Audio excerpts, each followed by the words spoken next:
it's Rini, and today we are going to talk about Insecure, but a whole season recap of sorts, which I'm calling 30 like.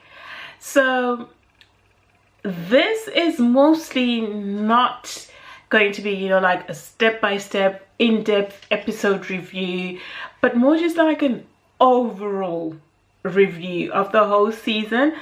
But I am going to mirror it with actually turning 30 in real life and the life lessons that Insecure showed us on the journey to 30 and being 30. So yeah, this is dubbed 30 like. Yay! Okay, let's just jump into it. I'm going to break it down into like different segments. So I am going to look at relationships, I'm going to look at friendships, career, and self. I actually wanted to make it 3 for 30, but 4 for 30 is okay. It's okay, you know, it's still called 30 like.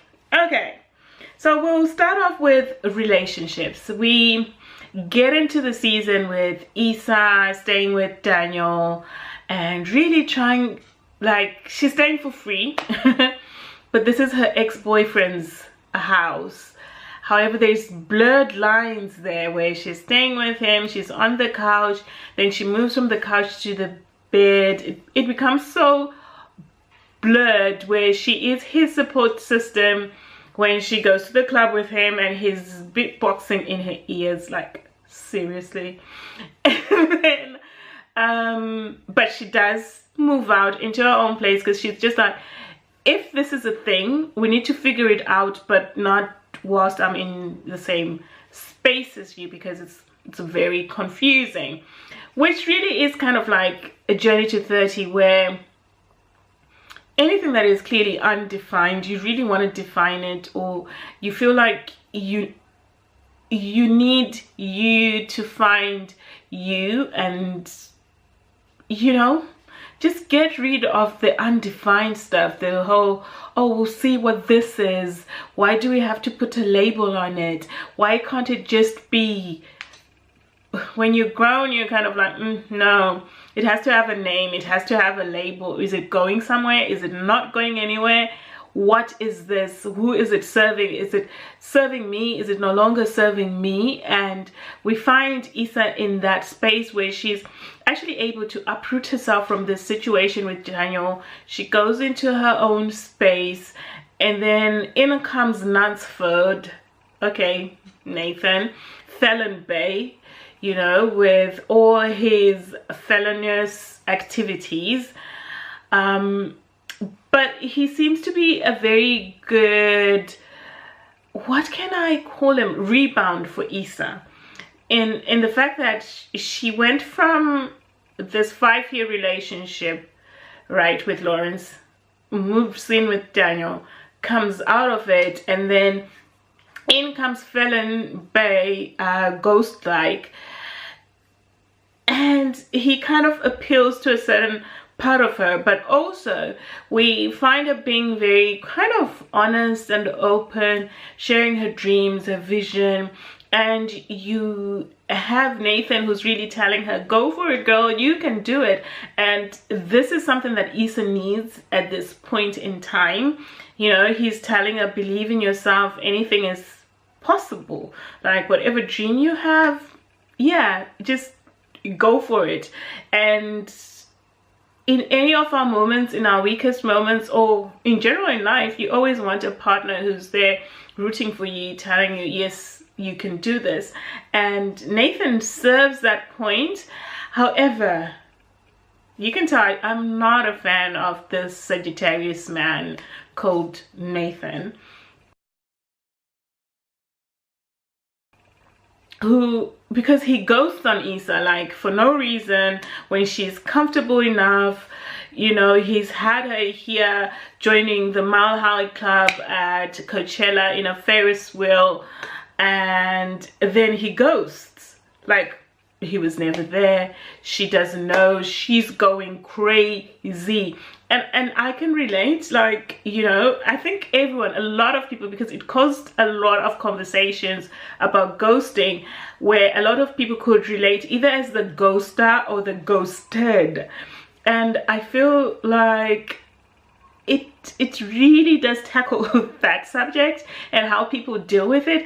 And Issa was the extreme, where she went crazy. Is he dead? Is he alive? What if he's in a ditch somewhere?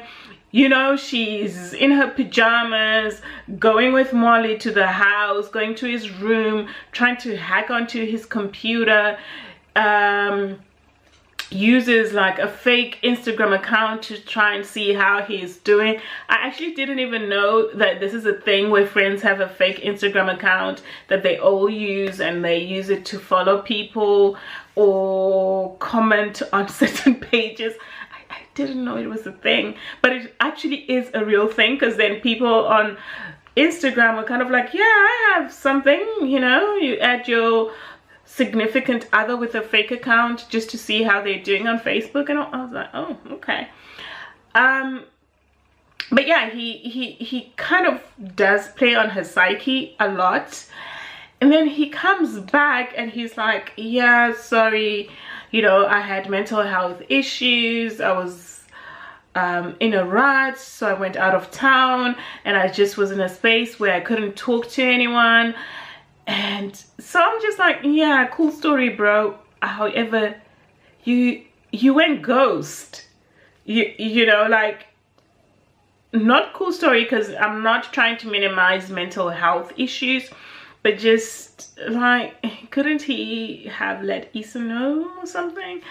But what I appreciate with Issa is, because old Issa would probably have taken him upstairs after his apology and his flowers. But however, she doesn't, and that shows a sign of growth, where sometimes you can hear people out and see their point of view, but just go, you know what, okay, but I'm going to do me, and I'm going to figure me out. And Issa walks away, and she's in her space. She does up her apartment. She's with her glass of wine. You know, she's content. Like, she's just happy being where she is in her space and by herself. And that is truly a definition of 30s, where you realize, you know what, I am enough. I am good right now in this moment. I am good. Look at me, my house is all done up.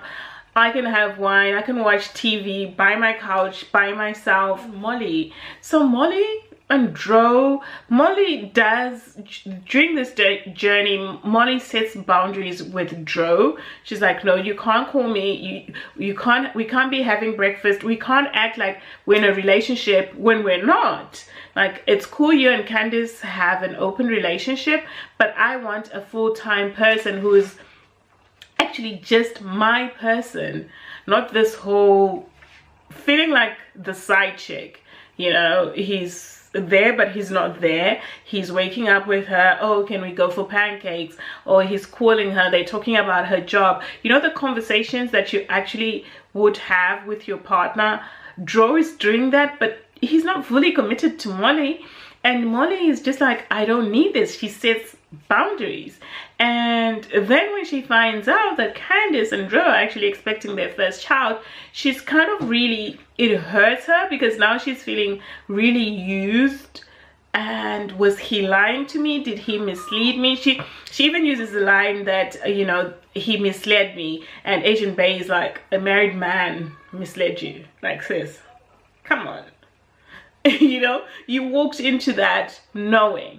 But because of the hurt that she's had from Dro, Molly then is self-sabotaging any potential with Asian Bay, where she knows this would be a good match, but because of all the baggages she has, here she is self-sabotaging, you know, like really just distancing, pushing him away, being the worst version of herself that she can be, just so she can't be with him. And it's kind of like, sis, come on, don't take this out on him. But it takes Issa checking her for her to realize I'm actually getting in my own way, where she has a friend is calling her out to say, girl, what are you doing? Who are you? Who is this? Why is this? You know, you're negative. Everything is going wrong. He could be a potential someone, but you have to make it just negative. You're in a negative rut, and this is not you. And she actually does some self-reflection where she actually goes, you know what, that relationship hurt me, and I've been taking it out on everyone else around me. So her being so honest and even calling up Asian Bay to go, I'm sorry about my actions, this is the reason and this is the cause for my actions, and I apologize. I'm owning up to the crap that I did.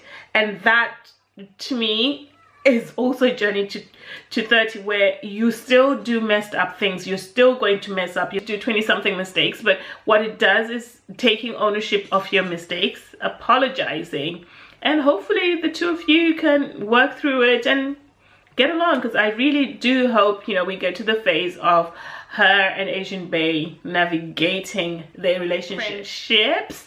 And I touched on it a little bit, where Issa is actually able to check Molly when Molly's being negative, and she's really super honest with her to say, listen, some of your things, regardless of you have my best intentions. Remember when Lansford comes with the flowers trying to apologize on her birthday, and Molly, in all good intentions, tells him, go away, you're not going to mess up my girl's birthday. She doesn't want any drama on her birthday. But what she doesn't do is mention to Issa that he did come around, and Issa is mad to say, okay, thank you, but let me make that decision for myself, right? And she was just like, you make good decisions when?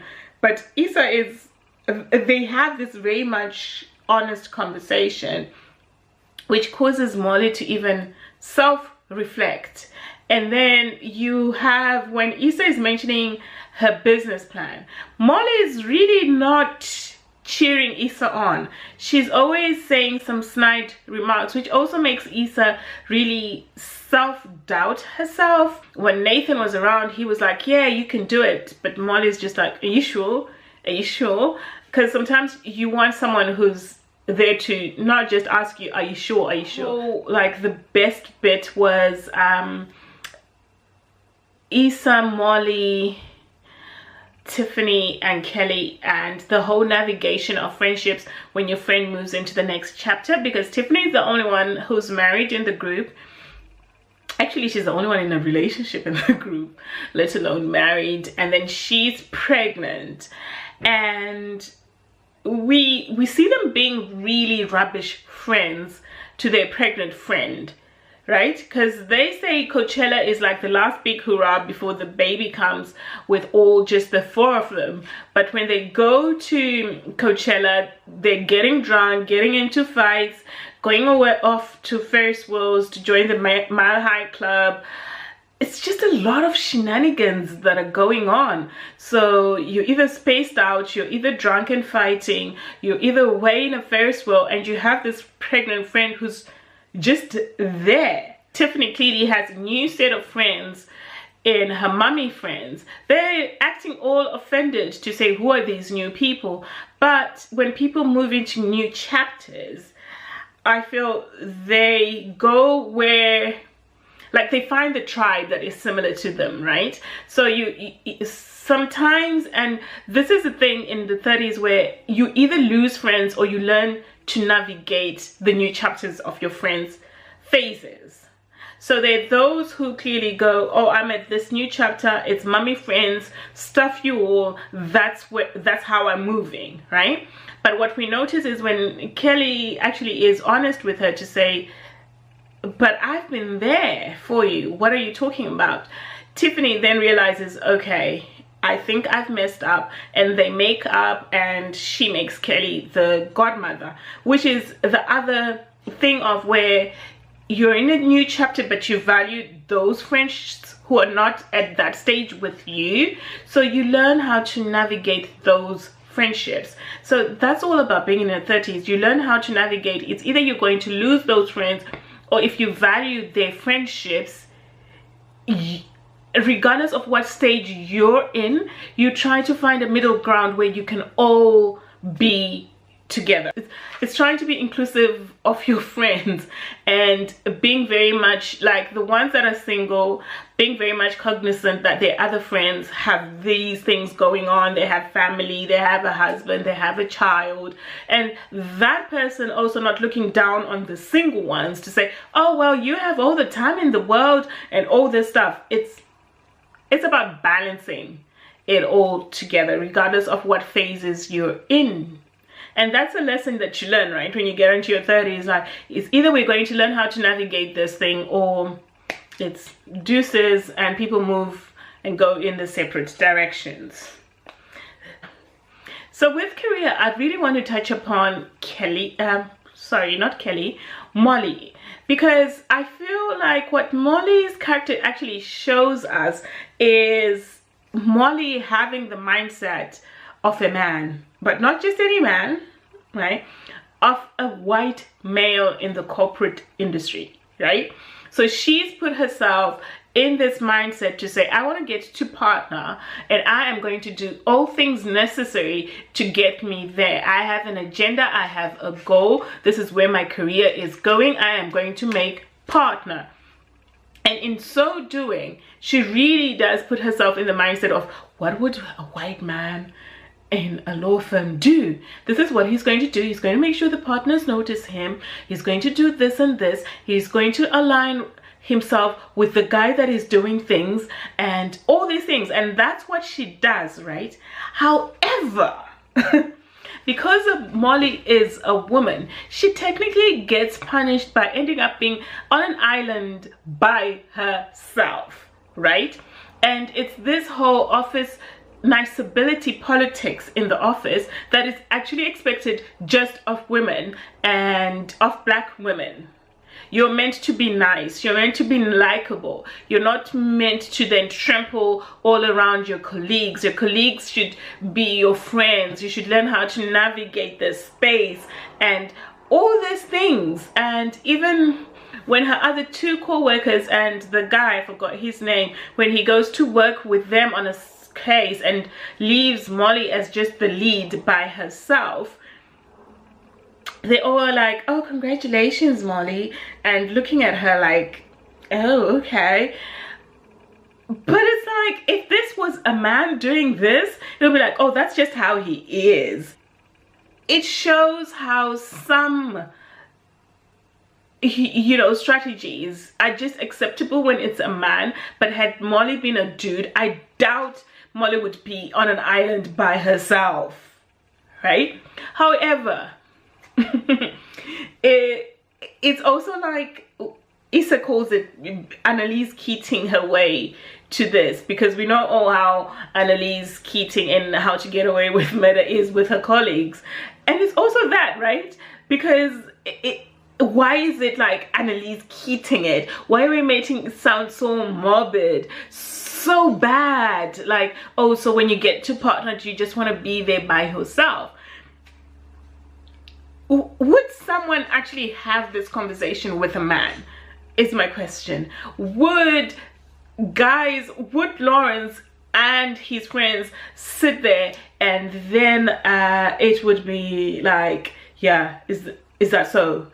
So you're just going to trample on everyone? No, clearly it would be like, hey, you go get her, hey bro, you've got goals. But because it's Molly, and Molly's a woman, and it's like, oh, where's your niceness in this? Or you want to get the corner office, but you have to be nice. Why are you doing this to your colleagues? Why are you being questionable in behavior? And it's just like, no, it's not being questionable.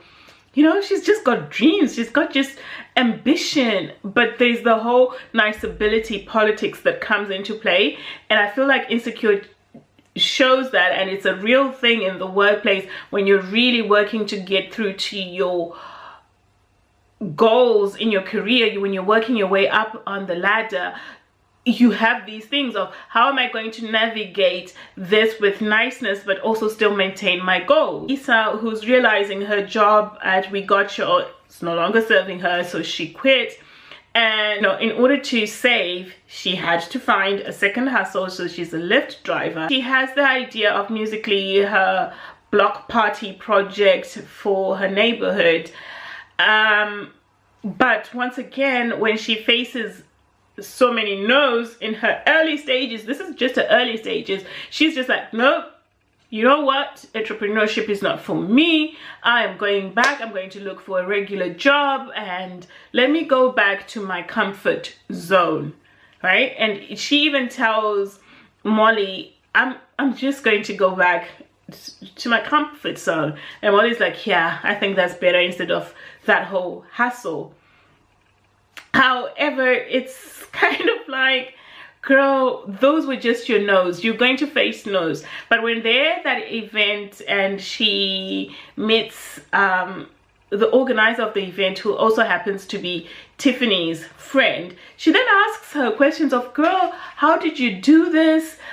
How did it work? Did you get no's? She's like, yes, girl, I had so many no's. And sometimes that's what you need if you're going into entrepreneurship and you're having a tough time. Look for someone who's at the next stage of what you want to do. Reach out to them, ask them questions. How did you do this? And it actually shows a good example of how if you take them out for coffee, because she took her out for coffee and she's asking all these questions and they're mapping out ideas, which is something which would happen in real life. When you see someone who's at a stage of where you want to go, you kind of reach out to them. Hey, can I pick your brains? Can we sit down for a coffee sometime? Take them out for coffee, ask them questions, get all the information that you're looking for, which is what's happening here. And it's such a great reflection of real life and getting into this entrepreneurship zone of sometimes you will face rejections,